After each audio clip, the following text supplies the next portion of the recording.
ఆంధ్రప్రదేశ్‌లో ఇంత beautiful island ఉంటుందని అస్సలనుకోలేదు.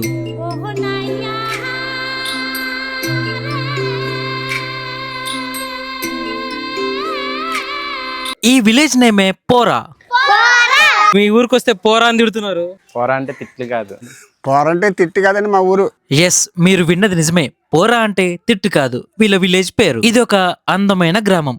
డ్రోన్ వ్యూలో ఈ గ్రామాన్ని చూస్తే అమెజాన్ రెయిన్ ఫారెస్ట్ లాగా కనిపిస్తుంది. ఈ గ్రామంలో ఉండే కొన్ని కుటుంబాలైనా సరే అందరూ ఒక ఫ్యామిలీ లాగా ఉంటారు. ఇక్కడ ఏ ఇంట్లో శుభకార్యం జరిగినా అందరూ ఒక ఫ్యామిలీ లాగా కలిసి చేసుకుంటారు. జీవనోపాధి యాడ్ చేయడం, అమ్ముకోవడం, అలాగా సంపద పెరుగుకుంటా ఒక ఊరు కింద తయారైందండి. విన్నారు కదా, వీళ్ళ ప్రధాన జీవనాధారం చేపల వేట. వీళ్ళ తాత ముత్తాతల కాలం నాటి నుంచి చేపల వేట కొనసాగిస్తూ ఇక్కడే జీవనాన్ని గడుపుతున్నారు. ఇక్కడున్న ప్రతి ఒక్క ఇంటికి ఒక బోట్ ఉంటుందా, పడవ? అన్నింటిలో ఉంటాయండి. అంటే మీ జీవనాధారం మొత్తం వేటనే, చేపల వేట. ఇంకా ఎక్కడికి వెళ్ళినా బతకలేమండి మేము. చూశారు కదా ఈ అందమైన గ్రామం, ఈ మనుషుల మాటలు నాకెందుకో గుండెని హత్తుకునేలా చేశాయి. ఇలాంటి గ్రామాలు ఎన్నో ఉన్నాయి. ఈ గ్రామం గురించి ఫుల్ డీటెయిల్ వీడియో యూట్యూబ్ ఛానల్లో పెట్టాను చూడండి. మరి ఈ వీడియోని మీరు ఏ విలేజ్ నుండి చూస్తున్నారో కామెంట్ బాక్స్ లో కామెంట్ అయితే చేసేయండి.